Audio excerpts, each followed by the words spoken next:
Olá pessoal, professor Davidson. A aula de hoje nós iremos falar sobre sistema digestório, anatomia aplicado ao curso de massoterapia, né? O que nós devemos aprender sobre o sistema digestório, né? Que ele é um sistema responsável pela trituração e dos nutrientes, que ele é responsável pelo processo de absorção dos nutrientes e, por fim, pela eliminação dos resíduos. Eu divido o sistema digestório sempre em três partes, que é o processo de trituração, digestão, né? e eliminação dos nutrientes, né? Então vamos começar aqui entendendo o processo de trituração, né? Como eu bem falo para vocês, eu vou dar uma anatomia aplicada às técnicas de massoterapia, e o sistema digestório eu gosto de estar sempre orientando os meus alunos para explicar a importância da orientação sobre a fisiologia dos nutrientes, sobre a importância de uma conscientização sobre uma fisiologia do emagrecimento e metabolismo, e sobre a localização, você entender como funciona a anatomia e fisiologia do sistema digestório para as terapias orientais, principalmente a auriculoterapia, porque vamos colocar sementes no fígado, na vesícula biliar, no baço pâncreas, no intestino grosso, no estômago, enfim, que são órgãos muito relacionados à parte emocional das pessoas. E hoje o massoterapeuta não é mais aquele massoterapeuta de antigamente que trabalhava só a parte física. Hoje o massoterapeuta ele também trabalha a parte emocional, ele também trabalha a parte energética, a parte mental, a parte psíquica, a parte de orientação. E o sistema digestório ele funciona quase como um segundo cérebro. E vamos entender tanto a sua parte fisiológica nesse momento, principalmente numa visão muito tubular, onde o alimento passa de um lugar para outro, sempre sendo digerido, metabolizado, sintetizado, transformado em energia, até seu processo de eliminação, fazendo essa ligação com as terapias orientais, principalmente a auriculoterapia, porque se você não entender como o órgão funciona na sua origem, na sua essência, você vai ter dificuldade para entender mais à frente como isso pode interferir no comportamento ou em atitudes emocionais de uma pessoa. Então vamos começar sem mais delongas. Vamos começar pela boca. A boca, sobre anatomia e fisiologia, ao nosso entendimento, é o órgão onde já começa a digestão. Na cavidade oral, ela já começa a digestão, porque quando os dentes fazem ali a sua trituração, é produzido ali pelas glândulas salivares, as parótidas, as submandibulares, as sublinguais, começam a secretar ali a saliva, e a saliva ali ela começa a produzir ali a pitialina, ela começa a produzir ali as enzimas, ali como se fosse a amilase, que é uma enzima que ela começa ali já a digerir o amido. Então a gente começa então a entender que a digestão ela já começa na boca, porque o amido ele começa a ser ali umedecido, o bolo alimentar ali ele já começa a ser digerido na boca, e o seu processo de digestão, de quebra de moléculas já começa a acontecer na boca, né? Trazendo um pouquinho para a auriculoterapia, tem pessoas que têm muita ansiedade e por causa da ansiedade ela coloca no alimento, então ela não consegue fechar sua boca, né? Ela não tem esse descontrole, esse desequilíbrio. Então quando você coloca uma semente na boca, é como se você desse equilíbrio ali para aquela região. Ali também a língua tem muito a ver com a fala, então tem pessoas que falam assim sem parar ou falam pouco. Então quando você coloca ali uma semente na língua, na boca, está relacionada a essa parte de comportamento, melhorar o comportamento dessa pessoa. Orientar para aquelas pessoas que gostam de comer bebendo, que não é uma coisa muito interessante, porque vai prejudicar a digestão, vai prejudicar a ação da amilase, da saliva, da secreção de saliva, porque essas glândulas vão deixar de secretar saliva porque você já está umedecendo com um outro líquido. ok? E isso pode atrapalhar o processo de digestão e, consequentemente, o metabolismo. Logo depois que passa por esse processo de trituração e mastigação e umedecer o bolo alimentar pela saliva, o alimento ele vai para a faringe. A faringe, já estudamos ela no sistema respiratório, é ali que acontece a epiglote. A faringe ela não deixa o alimento cair nas vias aéreas e por isso ele é um tubo de alimento e tubo também do sistema respiratório, e eu observo como uma segunda opção de respiração, onde por alguma deficiência, por algum entupimento, por algum processo alérgico, a pessoa deixar de respirar pelo nariz, ela vai conseguir respirar pela boca, porque tem uma segunda ali, tubulação ali, que pode estar auxiliando esse processo, ok?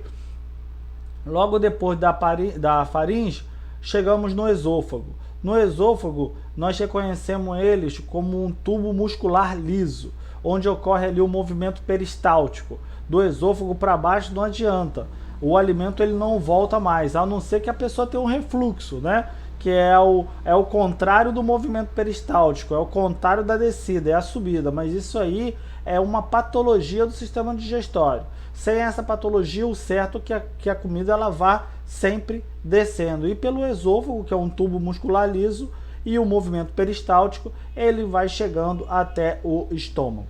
Chegando no estômago, né? Conhecemos o estômago, ele é um órgão muito famoso do sistema digestório, é o órgão onde acontece o primeiro processo de metabolização da proteína, e aí vale ressaltar que quando a gente estuda o sistema digestório, a gente tem que também trazer um pouco da fisiologia dos nutrientes, porque não tem como estudar o sistema digestório sem não entender um pouco de noção das fisiologias dos nutrientes. Como a fisiologia dos nutrientes ela explica esse processo metabólico ou de sintetizar nutrientes. Os nutrientes são divididos em duas classes. Na sua primeira classe, os nutrientes eles são divididos em energéticos e não energéticos. Os energéticos necessitam ser metabolizados, ou seja, transformados em energia. O carboidrato ele é transformado ele é quebrado em micromoléculas, que vai ser transformado em glicose, e essa glicose vai ser transformada em energia. A gordura vai ser quebrada em moléculas transformadas em lipídios e dos lipídios vão ser transformadas em energia. As proteínas vão ser metabolizadas em aminoácidos e os aminoácidos vão ser transformados em energia do organismo. Então o processo digestório ele não é só um processo tubular, ele vai acontecer essa digestão para que ocorra essa absorção dos nutrientes, essa transformação em energia. Caso as vitaminas, os minerais e a água são alimentos que não são de manutenção, são alimentos energéticos. Então eles não precisam ser sintetizados em energia. Vão atuar na regulação, na calcificação, no auxílio de alguma sintetização, mas não necessariamente vão ser energia para o nosso organismo. Somente carboidrato, gordura e proteína. Então o carboidrato ele começa a ser digerido na boca, né, pela amilase, pelo amido, como a gente falou. Quando chega no estômago, o estômago ele começa a produzir suco gástrico. E esse suco gástrico ele começa a atuar na digestão da proteína. Por isso que pessoas que têm gastrite, que têm problemas estomacais, não podem comer carne à noite. Por quê? Porque se a proteína ficar ali, a pessoa for dormir, ela já tiver ali uma predisposição ao refluxo, ela vai ver essa volta desse alimento para essa região. Então ela prefere comer seus alimentos mais perto do dia, não muita proteína à noite. Então no estômago começa a acontecer ali aquele suco gástrico, que é aquela digestão para a metabolização da proteína, e do estômago, logo depois do bolo alimentar, deixa eu voltar aqui, do bolo alimentar, ele aqui no estômago, o bolo alimentar ele se transforma em quimo, e depois dele ser transformado em quimo, ele vai para o intestino delgado, ok? Ele vai para o intestino delgado, né? E aí ele vai ali pelo intestino delgado, pelo duodeno. E aí agora a gente vai estar falando um pouquinho sobre o intestino delgado e o que ocorre no intestino delgado, né?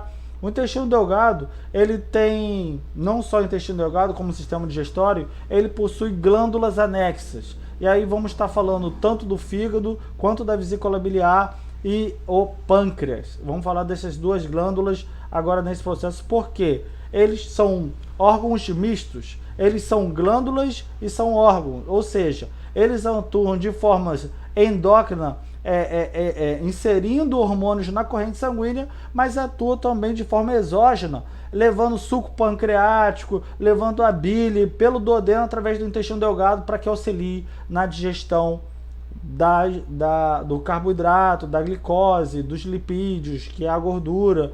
Então eles têm tanto ação exógena quanto ação endógena. Então é no intestino delgado que também ocorre esse processo de digestão da glicose e dos lipídios.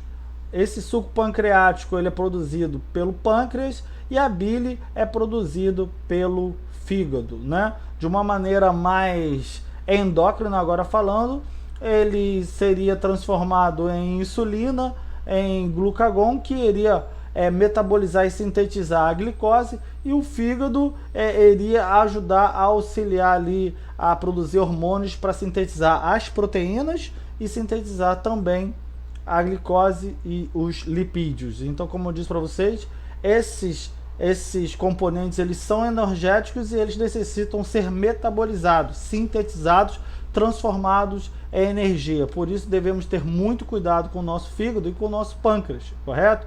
Porque são órgãos que atuam na desintoxicação, órgãos que atuam na corrente sanguínea, órgãos que atuam no intestino, e uma alimentação equilibrada e regulada vai auxiliar todo o processo. Se você tiver uma alimentação muito rica em glicose, muito rica em carboidrato, muito rica em gordura, você vai sobrecarregar esses órgãos e ele, não dando conta da situação, ele vai começar a estocar essas proteínas, esses minerais, e com isso vai acontecer o excesso de peso, a obesidade. Eu gosto de estar falando sobre isso porque nós atuamos nesse sistema muito mais com a auriculoterapia que com as massagens redutoras. Porque quando nós fazemos as massagens estéticas redutoras, trabalhamos mais a nível de pele, de creme redutor, a nível de drenagem linfática, onde os cremes e as massagens vão diminuir o volume da célula adiposa. Nos nossos tratamentos, eles não fornecem emagrecimento. Diferente do que é pregado aí, o nosso tratamento oferece redução de medidas. Mas se a gente não fizer o processo de conscientização dos nossos clientes, que eles devem fazer dietas, que eles devem controlar sua alimentação, entender a fisiologia dos nutrientes, se a gente não orientar que as pessoas devem comer de 3 em 3 horas, beber bastante líquido, evitar de comer bebendo, evitar de comer muito carboidrato, evitar de comer muita gordura, ter uma alimentação mais colorida, enfim, não vai adiantar nada o nosso processo estético. Então eu faço sempre esse trabalho como se fosse um coach de emagrecimento. Eu fiz esse curso de coach de emagrecimento, trabalho com a auriculoterapia no sistema digestório, conscientizando a pessoa, e faço o tratamento de redução de medidas, ok? Quando eu faço esse paralelo, acontece a redução de medidas e acontece também o emagrecimento, mas todo um processo de conscientização. No intestino delgado, depois de acontecer essa absorção dos nutrientes de carboidrato, gordura e proteína, passa-se pelo ilho, que existem 3 partes de intestino: o duodeno, onde acontece toda a absorção e a entrada desse suco pancreático, da bile, e depois, através do jejum, todo o processo de absorção dos nutrientes, e por último o ilho. Essa região do ilho secal ali, que nós chamamos, é onde se encontra com o seco. O que é o seco? É a porta de entrada do intestino grosso. E no intestino grosso acontece a absorção principalmente daqueles minerais que não são sintetizados, como vitaminas, como a própria água, ok? Por isso que o bolo fecal ele é pastoso, ele não é aguado, só é aguado quando o intestino tem algum problema, né? Que é a diarreia. Isso aí é quando o intestino tem algum problema. Ou a constipação, né? Quando absorve essa água demais e as fezes ficam ali petrificadas, né? Então, mas num processo normal, o bolo fecal ele é pastoso, porque acontece ali a absorção de todos os nutrientes, a absorção de toda a água, e ali acontece a eliminação dos resíduos que não servem de nada para o organismo. Outra coisa muito importante quando a gente estuda o sistema digestório é entender que ele tem uma direção, porque ele é dividido por colos. Existe aqui nessa parte aqui o colo ascendente, depois o colo transverso e depois o colo descendente. Então sempre fazemos massagem no sentido horário, porque respeitamos o movimento peristáltico. O que é o movimento peristáltico? É o movimento do relógio, é o movimento horário que vai estar ali auxiliando ali o bom funcionamento do intestino. Uma outra coisa interessante para falar sobre redução de medidas é sobre a gordura visceral. Observamos em alguns dos nossos clientes que as vísceras deles são grandes demais ou possuem gordura visceral. E aí existem massagens viscerais que vão estar diminuindo ali o volume da cintura abdominal, ok? E aí a gente vai fazer uma massagem normalmente na direção do estômago, utilizando as fibras do diafragma. E por isso que eu gosto de falar sobre essa aula do sistema digestório logo depois, quando eu ensino o sistema respiratório. Eu gosto de fazer alguns paralelos, porque o diafragma ele organiza todo o abdômen. Então a gente vai aprender manobras viscerais para estar ali ajustando o estômago, ajustando a respiração, controlando as emoções, conscientizando sobre os nossos clientes sobre a fisiologia dos nutrientes, para que assim ele tenha uma qualidade de vida, tenha consciência que a massagem estética faz a redução de medidas e não o emagrecimento. O emagrecimento ele vai vir através da fisiologia dos nutrientes, quando a pessoa ela faz uma dieta, e através da fisiologia dos exercícios, quando ela faz ela alia ali a atividade física, o exercício e a estética, como a gente faz aqui na nossa clínica, ok? Essa foi a aula do sistema digestório. Essa é a visão que vocês devem estudar o sistema digestório, estudar a fisiologia dos nutrientes, fisiologia do emagrecimento, sempre aliar atividade física, dieta e massagem estética, e o sucesso é garantido, ok? Essa foi a aula do sistema digestório, espero que tenham gostado. Até a próxima aula, professor Davidson.